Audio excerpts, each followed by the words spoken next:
Oh, kia ora koutou katoa. No mai haere mai ki te manatū haora. Welcome back to the Ministry of Health. Thank you for coming up the road to the stand-up today. So, today there are 9 new cases of Covid-19 to report, 8 confirmed cases and 1 probable case.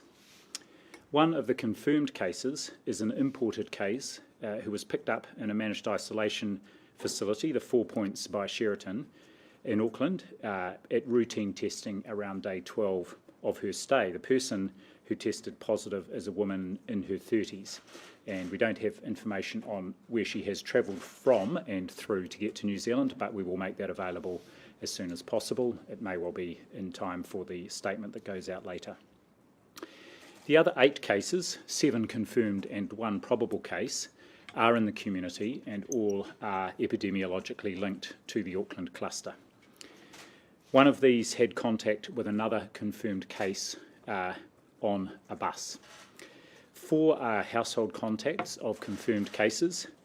1 has had contact with a confirmed case at a church, and 2 are workplace contacts. And one of these is the probable case, and just a reminder, a probable case is someone who has a strong epidemiological link, symptoms that are consistent with Covid-19, but a negative test. And usually in those instances we will be retesting these people. And I should say that a new feature of our management of this outbreak is that we're also testing all people in isolation who have initially been tested. They're also being retested at day 12, just to identify if there are any late asymptomatic infections there, because obviously that has an important bearing on then the period of isolation people are in and or their family members.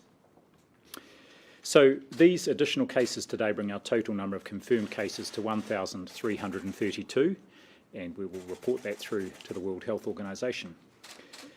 Our total number of probable cases is 351, and our combined total of confirmed and probable cases is 1,683.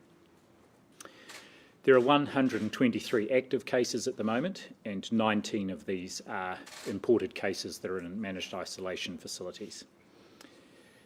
By this morning, our contact tracing team, working with Auckland Regional Public Health, had 2,300 close contacts of the cases we have identified in the community, and 2,249 of those had been contacted and were self-isolating at the time of the reporting at 10 o'clock, and the rest are being contacted. There are 151 people linked to the Auckland cluster that have moved into the Auckland quarantine facility. This includes 82 people who are positive cases and their whānau members. Today we have 10 people in hospital with Covid-19 infection. 3 are in Auckland City Hospital, 4 are in Middlemore, 2 people are in the North Shore Hospital, and 1 person is in Waikato Hospital. The new person in Auckland City Hospital is linked to the community cluster and was transferred there from the quarantine facility late on Sunday. 8 of those in hospital are on a ward and 2 are in intensive care at Middlemore Hospital. As I've said before, our hospitals continue to manage patients with Covid-19 using appropriate infection prevention and control protocols to ensure that those facilities remain safe for both staff and, of course, other patients to use and for visitors. Yesterday, our laboratories completed 4,589 tests, a low number which we do see on a Sunday, and this brings the total number of tests completed to date to 697,070. And in the last 7 days, our labs have processed almost 100,000 tests for Covid-19. I'd like to sincerely again thank not just those carrying out the testing, the swabbing in the community, our excellent laboratory staff, but also all New Zealanders who have come forward to be tested as part of our efforts to find every case we have in the community. And just a reminder, people with symptoms that are consistent with Covid-19 should seek advice from their GP or Healthline about getting a test. And on to the New Zealand COVID Tracer app. There are now more than 1.77 million people who have registered to use the app, representing around 43% of the adult population that is over age 15. It's very encouraging to see this uptake continue to increase, and it's great that New Zealanders are clearly aware of the importance of keeping a record of their movements to assist our contact tracing efforts. And the recent cases have shown us that the ability to be able to rapidly trace and contact and isolate people who may have been in contact with infected people is key to us stamping out any outbreaks like this that do occur. It's been well over 1 million scans every day in the past 7 days using the app. There are now 313,119 QR codes that have been created, and the number of QR codes being generated each day is starting to tail off over the last 3 days, indicating that it seems almost every New Zealand business or other premise that is required to have a code now has one in place. I'm open to questions. One Auckland family with the child labelled as a close contact of a positive case at Southern Cross School in Mangere have been waiting 9 days for results. What could cause a delay like this, and is this acceptable enough? 9 days is too long if they haven't indeed been waiting that long for a result. Just to reiterate, any positive results are actually notified automatically from the laboratory to our EpiServe database, which we have access to, as do the Public Health Unit, as does ESR. So those are followed up immediately. But still 9 days is too long for someone to be receiving what will almost certainly will be a negative result. And I can follow that specific case up. You brought it to our attention. Mm-hmm. Those 2 new cases over the weekend that were under investigation, could you just give us an update please on those 2? Yes, we had one who's a gentleman who presented at the North Shore Hospital ED overnight on Friday, and that case is still under investigation. That is going to be genomically sequenced today at ESR, so the sample is there. We haven't yet been able to find an epidemiological link with the current outbreak, and so the what they call whole genome sequencing will be helpful in this regard. Of course, that will help us rule in or out whether this case is part of the current outbreak, but we're very keen, of course, in all these cases to establish the epidemiological link, because that helps us identify whether there may be others out there who could be as yet undetected. The other case is an interesting one. This is someone who was detected through follow-up because he was tested. His brother had travelled to Hobbiton and was tested because there was some follow-up of people who had been there. This person is asymptomatic, and all the indications are that this could be an old case. This is someone who arrived in the country in June and didn't return a positive test during their stay in managed isolation and quarantine. And so we're doing further work on that person's case, including also doing, if possible, whole genome sequencing to see whether it's linked to this current outbreak or is potentially a different genome sequence that could help shed light as well onto the current situation. When you say old case, how far back could that person have had the virus, you know? Well, it could have been even before they came to New Zealand. So we have had, over the last couple of months, a couple of cases where actually someone has returned a positive test who we knew had been infected, in one case more than 100 days ago. So there are still these viral fragments around. So the person may have been infected prior to coming to New Zealand, and the test at that point during managed isolation, day 3 and day 12 test didn't pick it up, but it's being picked up now. Or it could have been that the person went right through and the infection wasn't picked up, even though they did have an active infection there. That's less likely. With the bus trips and the sort of possible spread in that direction, I mean, how confident are you that that the perimeter of this cluster has been obtained at this point? Well, one of the things that is encouraging is that the vast majority of the cases we can quite instantly link to existing cases, so they are known close contacts. But certainly these other cases, including the one on the bus that we're still in, there are now 2 linked to that, two linked to the bus, do give us pause for thought, as indeed does the case that presented at North Shore Hospital. So we have, right since the start, had cases where initially we couldn't epidemiologically link them. And in fact, one of our very earliest cases, who was the GP, we have now, through the genome sequencing, linked to the outbreak, but still haven't epidemiologically been able to link that. So it's important that we are confident we've got that sort of perimeter identified. So there will be ongoing high rates of testing this week, in particular in that Pacific community in South and West Auckland. Do you How have likely is sort it? of, Sorry, do you have any follow. sort of rigid measure for how much of a perimeter needs to be, I mean, it's obviously hard to assess, but do you have any sort of rigid measure of that? Well, not so much a rigid measure, but what we will be looking for, and what we are looking for, is to ideally not see cases popping up that we haven't already identified through our contact tracing, so they're already known close contacts or casual contacts of extant cases. So that gives us an idea of how. So it's not so much a geographical perimeter, it's more knowing where all the new cases are coming from. And this was the same when we came down out of the alert levels 4 and 3 and 2. We got to this, in the last outbreak, we got to this point where all new cases were, in a sense, not unexpected. They were linked to existing clusters or existing cases. Can you In help? terms of the testing wait times, some of the positive cases, obviously they're contacted immediately. Can you just sort of shine some light on, are you concerned that this gives a false sense of hope to people, potentially if they're waiting 4 or 5 days for a test, they're not contacted immediately, could they still test positive? It would be unlikely, and 2 comments to make here. First of all, all our cases or people who are being tested, for example, if they're close contacts, are all in isolation, and they wait in isolation.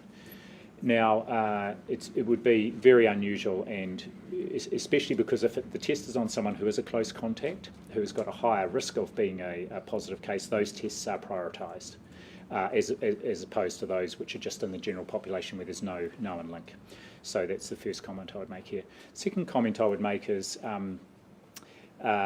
this is about our contact tracing, and I've mentioned this before. Often when we go back and talk to people a second or third time, we identify other possible close contacts, and then those people are followed up. So there can be a period, ideally we want that period of time from when a case is positive to when we have any close contact isolated and awaiting or having been tested. We want that to be within 48 hours. Sometimes it is longer just because of those additional close contacts that are identified as we go along. But the key thing is getting that positive result within 24 hours, and that's our aim with all of those positive results. Do you know what the average wait time is currently in Auckland for the return of COVID tests compared to the rest of the country? No, I don't, but what I can say is those lower volumes over the weekend, which we always see, will have given the labs a chance to absolutely catch up, and of course then the reporting through from GPs as well. So the tests take some time to get to the lab, then they're processed, then all checked, then reported to the GP, and then the GP sends the result out to the person who's been tested. And are Auckland tests and essential worker tests being prioritised at the moment? Well, certainly all the Auckland tests can now be processed in Auckland, and the labs have got the capacity to do that there. So the tests that are prioritised are those ones that are amongst close contacts in particular, and those ones amongst border and workers, and of course people who are in the managed isolation facilities, so that there's no delay in them being able to leave the facility if that second test is clear. So How there- likely is it that we'll keep seeing cases stemming from those bus trips, and is that a concern?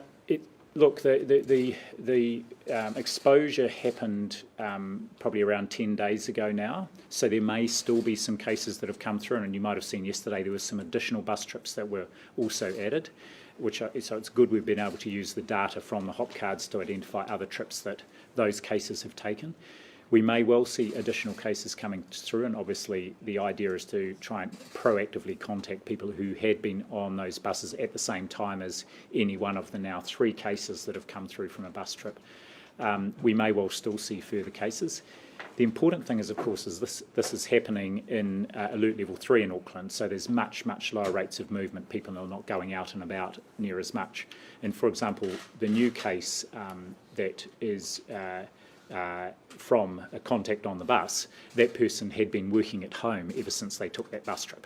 And hence the value of that alert level 3 is that people are not out and about doing what they would have been doing. In terms of tests, we keep hearing about people having quite big delays in getting their test results. Can you tell us how many tests we have in New Zealand? You mean what's our... How many test kits? Oh, test kits. We've got a lot of tests. So at the moment we've got, despite all the testing over the last, say, 10 days, we've still got full test kits for 270,000 tests. We've got hundreds of thousands of swabs, and there are another 200,000 arriving before the end of the week. So there's no shortage of the supplies. Our labs now, prior to this Auckland outbreak, our sort of total lab capacity was around 12 to 13,000 tests a day. They believe that now, on any one day if they need to, they can surge up to around 26,000, and that a sort of steady state they could maintain for a reasonable period would be around 15 to 17,000 tests a day. So our laboratory capacity is good, and obviously we're doing everything we can to try and streamline that process of getting the results back to people as quickly as possible. What bearing does 8 new community cases have on the decision you make today? Look, I can't comment on that. I've given my advice to Cabinet, and the Prime Minister will be announcing what Cabinet's decision is at 3 o'clock today. So. Last time we were at level 2, there was a requirement on businesses to make sure people scanned QR codes or signed in before entering, except for retail businesses. The order that's sort of been amended and come out over the past couple of days makes clear that that's not a requirement in level 2. Businesses have to make that available, a sign-in sheet and a QR code, but they don't have to make sure people scan in.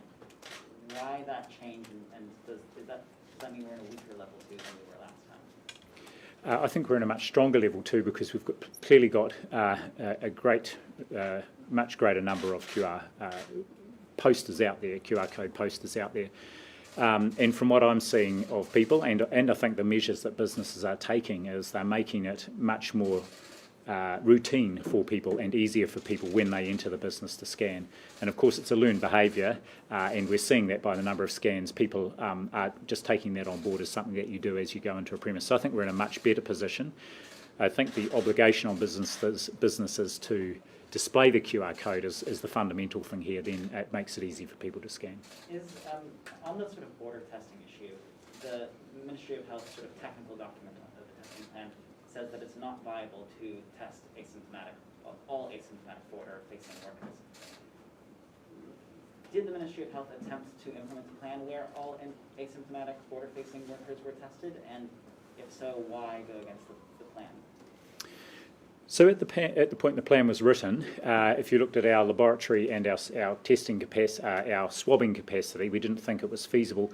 So the point that was being trying to make was to start with prioritising the groups who were potentially at higher risk of being exposed. So there's those who were interacting with people coming across the border, in the case of an airport, or potentially exposed to crew in the case of maritime ports.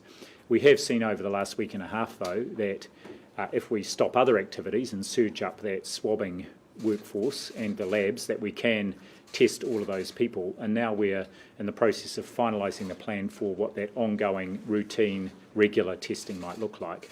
And as part of that, one of the things we are looking at with renewed interest is the accuracy and viability of, for example, using spit or sputum testing, which would obviously, if you were being tested quite regularly, including up to weekly, that would be a far more, I think, a more pleasant and viable option for those workers who did require regular testing. So was there a change in sort of tack at some point in June or July or August where the Ministry of Health said, actually, we are going to try to roll out testing, asymptomatic testing of all border-facing workers, or did that only happen after this latest outbreak became apparent? We were in the process of rolling out regular testing of all border-facing workers. Just reiterating the point that we couldn't test everybody all at once weekly, so we would, and now working with the border agencies to identify who are those who might be at higher risk, who would require more frequent testing, and those at lower risk, and getting that into a regular pattern. And I should say, as I've said before, there are two sides to this coin. One is the availability of the staff to do the testing, and the other is the availability of the workforce to be tested, and a lot of complexity around the latter that is now being worked through. Dr. Woodford, You spoke about before a stepping stone possibly between level 2 and level 1. What might that look like in terms of mask wearing, crowd numbers, etc.? I don't have any comment to make on crowd numbers. I guess my comment there was more aimed at thinking about the sorts of behaviours we have reminded ourselves we need to do in Alert Level 2 and certainly in Alert Level 3, and making those routine even when we're in Alert Level 1. The use of the QR code, scanning of the QR code to keep a track of where we've been is a very good example. Much more attention to hand hygiene, physical distancing in certain places, but no work's been done on potentially changing size of mass gatherings and so on, because that's Alert Level 1 is designed to allow us to be confident that we actually don't have the virus circulating in the community. We don't have community outbreaks that are continuing, so that we can be in that sort of much looser arrangement, but just making sure we're doing everything we can to help head off, and or if we do get a case again, we can get on top of it very quickly. What about mask wearing though? Should people be wearing masks at level 1, for example? Well, I think look for some further announcements from the Prime Minister on that. I think one of the things that will help us get used to using masks in alert level 2 and 3 when we know it's really important if there are outbreaks in the community is just kind of getting used to wearing them in alert level 1. Now, that doesn't mean they need to be worn by everybody everywhere in alert level 1, but just, I guess, that opportunity to normalise their use. There have been some good suggestions put forward in this regard. I think Mask Monday, where we just all mask up for a day, might be a good idea. Maybe not every Monday, but anyway. Do you have the breakdown of how many tests were processed from MIQ yesterday for the 4,000? And do you have? No, I don't have that with me, but we can put that in the media statement. Because yesterday's tests processed were the lowest since before the outbreak. Is that of concern to you? It's not of concern, actually. I commented to the person who reports this. It's a number that would have delighted us all 2 weeks ago, so how much has changed. It just does reflect that there had been this huge surge of testing early on in the outbreak, and interestingly, I think people tend to not go to be tested on the weekends. Maybe they're enjoying time with their family more. So I'm sure we will still, in fact, we know and we have a plan to get that testing up again over this next week, just to ensure we're helping to define the extent of this outbreak, particularly in Auckland. Any final questions? Yeah, you've talked about the benefit of level 3 in stopping the spread. How crucial is level 3 while we still identify the perimeter of the cluster and identified cases? Well, it's certainly been of value to date, and the Prime Minister will have more to say about what happens next at 3 o'clock. Do you think mask use does need to be made mandatory? Because it does seem to be one of those things that people just aren't going to do if they're not actually kind of made to do it or required to. Yeah, it's a very active discussion, and again, I think the Prime Minister will have some specific comments on this at 3 o'clock, actually. Just a few questions from a reporter in Auckland about the St Luke's worker in the bus journey. It appears the worker was identified on August 19, which is a Wednesday, yet it wasn't until the afternoon of Friday the 21st that health officials contacted Auckland Transport regarding the bus journeys. We're wondering why there was a delay there, and would this information have not emerged during the first interview on the Wednesday? It's a very good question, and just to explain, of course, what we're asking people to do is recall a full 14 days, and that first interview happens. The purpose of that first interview is to try and identify all close contacts and make sure those people are then immediately contacted, isolated, and tested.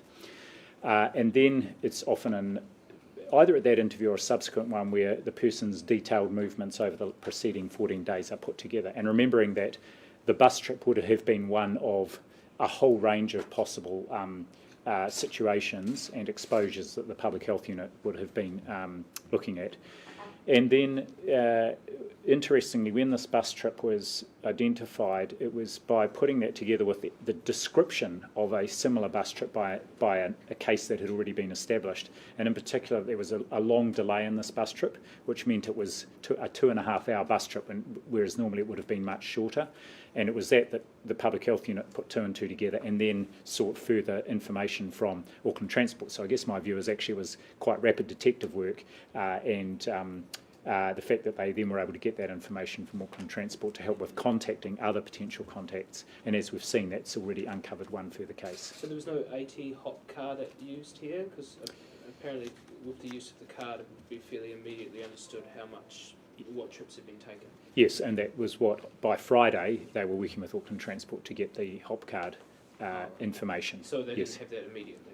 They didn't have immediately, obviously. That's not something that the Public Health Unit would have direct access to. They need to talk with whoever it is that, in this case, Auckland Transport, to get the hop card information. One more a bit more speculative question. The rollout of an AT hop card, or like a national a card like that in a national platform, has been speculated for a long time. Now we're in the COVID era, would a card like that be useful, across the country, so that there's a common database of the public transport people have taken, Well, it could be, but remembering that public transport is just one of the many settings that would be being investigated as part of follow-up and contact tracing. So, there is a range of information sources people can use. They can look through their bank's transactions to look and see where they were at different times quite accurately. There's obviously information from clocking in and out of work, especially using security cards, and even from different settings in workplaces. Lifts has been quite helpful in terms of us trying to get to the bottom of this worker in the MIF facility. So it could be helpful, but I dare say it's a bit beyond my area of expertise to speculate on a national public transport card. Final couple of questions. Just based on the data, the trends, the case numbers we've seen, do you feel comfortable for Auckland to move out of level 3? So I've given my advice to Cabinet, and that has, I know, helped to inform their decision, and that's they have met, and the PM will be announcing that at 3. Are you happy with how Aucklanders have complied with level 3 so far? Well, I haven't been in Auckland, but what I have seen is some survey work that was done by our All of Government group, and I saw that over the weekend. That showed, first of all, high level of support for the measures being put in place, but also a high level of understanding among Aucklanders and people outside of Auckland about what the expectations were, and a high degree of willingness to sort of cooperate with what those expectations were. So, of course, it's never perfect, but I think if you look at the movement data as well in Auckland, there's been a really good response from Aucklanders, and you can see that as well around the testing. Tens of thousands of tests done in Auckland, which has really helped us get a handle on this outbreak. Just off the back of that, Two there more. were reports over the weekend, there were people, crowding parks, skate parks. Are you worried at all about potential lockdown fatigue going forward if there is going to be continued higher alert levels? Well, I think this is an issue, isn't it, about people's willingness to, especially if it's repeatedly go into a lockdown situation. We saw high levels of engagement and willingness to do so earlier in the year, especially when it was the whole country. Again, I think the data suggests that there's still a high level of engagement and willingness this time, but it will be an issue if it continues for a long time, or if we have to keep doing it. So saying, as I said, the value of an alert level 3 situation in Auckland has been immense over this last couple of weeks to help us contain any further spread from this outbreak. And also just want to reiterate the value of the whole genome sequencing, something we didn't have earlier in the year, where we would have been puzzled by a number of these cases, and that may have required us to give advice that, even at this point, say, actually we might need to go to alert level 4 or extend longer, but the whole genome sequencing has been critical in us understanding whether cases were part of the outbreak rather than novel cases potentially from another source of infection. There's been discussion over the weekend about a Labour Party campaign ad that featured B-roll footage of you for a matter of seconds, but that ad has since been pulled down, and there's concerns about politicizing the public service. Do you have any sort of comments or thoughts on that? And did the Labour Party ask you before they made the ad whether you'd be willing to appear in it? Yeah, so actually, well, I'll just say, because I found out about it once it was up, but what did happen was the Prime Minister and Minister wanted to come and visit the Ministry, to visit our incident management team and our contact tracing team, and to be shown the national contact tracing solution. And we facilitated that visit, and there were a number of photos taken and some footage taken throughout that, and I myself took a number of photos for staff members who were thrilled to see the Prime Minister and have the opportunity to explain to her. But I don't have any further comment on the story that arose over the weekend, except that, as you've said, the ad went up, that was commented on, and it's now gone down, all the footage has come down. Yeah, so that's all I want to say there. And on the notion of sort of lockdown fatigue, there's been a conception that New Zealand's COVID-19 strategy involves us locking down whenever there is a case of COVID-19 outside of MIQ. Is that the case, or can, as such, should we be able to deal with small outbreaks at level 2 or even lower? Yeah, we should. I think you're right. And this was our first case outside of MOQ, and it sort of popped up just through community testing, which is why we need that surveillance testing happening. In this instance, we have needed to move Auckland to alert level 3. I think now that we've got that, we know our testing can ramp up quickly, we know our contact tracing is effective, we've got much wider use of the NZ COVID Tracer app.